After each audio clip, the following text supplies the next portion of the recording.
High, welcome back to my channel. তো আজ আমি করবো কদবেল মাখা। সেই জন্য আমি কদবেল মাখার জন্য লেবু পাতা বলে যেটা, তার উদ্দেশ্যে চলে যাচ্ছি দিদাদের বাড়ি। তো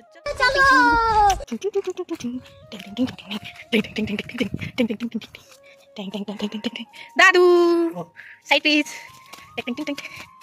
তনু দিদি, তনু পাচ্ছ? তো চলো কদবেলটাকে মাখা করে যাক, আপনাদেরকে দেখায় কি কি করি না করি। তারপর এদিকে আমার কদবেলটা ফাটানো হয়ে গেছে, সেটাই দেখাচ্ছি।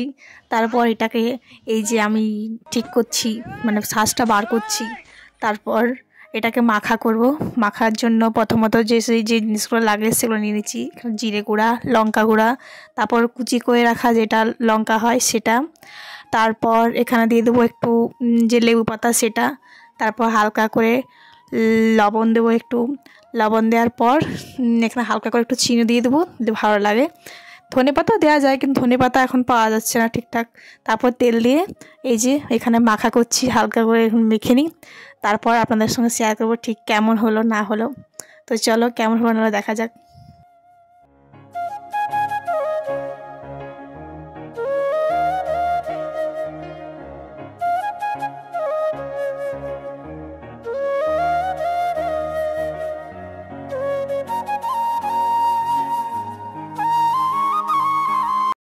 দেখতে তো ভালোই লাগছে, চলো দেখা যাক খেয়ে কেমন টেস্ট লাগছে না লাগছে সেটাই তোমাদেরকে জানাবো।